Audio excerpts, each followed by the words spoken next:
Hello friends, welcome to பூனா சமையல். ரொம்ப நாளைக்கு அப்புறம் பூனா சமையல் ஒரு ரெசிபி வீடியோ பார்க்க போகிறோம். கிளிமுக்கு மாங்காய் வச்சு மாங்காய் பச்சடி. அதுக்கு அடுப்பில் ஒரு பேன் வச்சுக்கலாம். நல்லெண்ணெய் ஆட் பண்ணிக்கலாம். கடுகு, கருவேப்பிலை, வரமிளகாய் ஆட் பண்ணிக்கலாம். உங்களுக்கு வேணும் அப்படின்னா உளுத்தம்பருப்பு ஆட் பண்ணிக்கோங்க. நான் ஆட் பண்ணல. இப்போ நம்ம கட் பண்ணி வச்சுருக்க மாங்காவையும் சேர்த்துக்கலாம். அது கூட 1 டேபிள் ஸ்பூன் அளவு உப்பு சேர்த்துக்கலாம். உப்பு சேர்த்துட்டு கொஞ்சம் மூடி வச்சுக்கோங்க. அப்புறமா 1/4 டேபிள் ஸ்பூன் மஞ்சத்தூள், 1 டேபிள் ஸ்பூன் மிளகாய்த்தூள், 1 டம்ளர் தண்ணி ஊற்றிக்கோங்க. ஆக்சுவலி நான் 3 பெரிய கிளிமூக்கு மாங்காய் எடுத்திருக்கேன். இதை மூடி வைக்கிறப்ப உங்களுக்கு அரை வேக்காடு வரும்.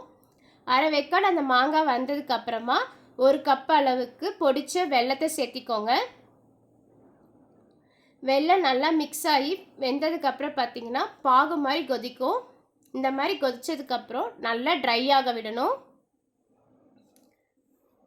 இதுதான் கரெக்டான பதம் மாங்காய் பச்சடிக்கு. இப்போ நீங்கள் சர்வ் பண்ண ஆரம்பிச்சிக்கலாம். ஃப்ரிட்ஜில் வச்சிங்கன்னா 1 வீக் வரைக்கும் இருக்கும், கெட்டு போகாது. சூப்பரான ஒரு சம்மர் டிஷ்ஷோடு நம்ம பண்ணியிருக்கோம். நீங்களும் உங்கள் வீட்டில் செஞ்சு பார்த்துட்டு பசங்களோட சம்மர் வெக்கேஷனை நல்லா என்ஜாய் பண்ணுங்கள். தேங்க்யூ.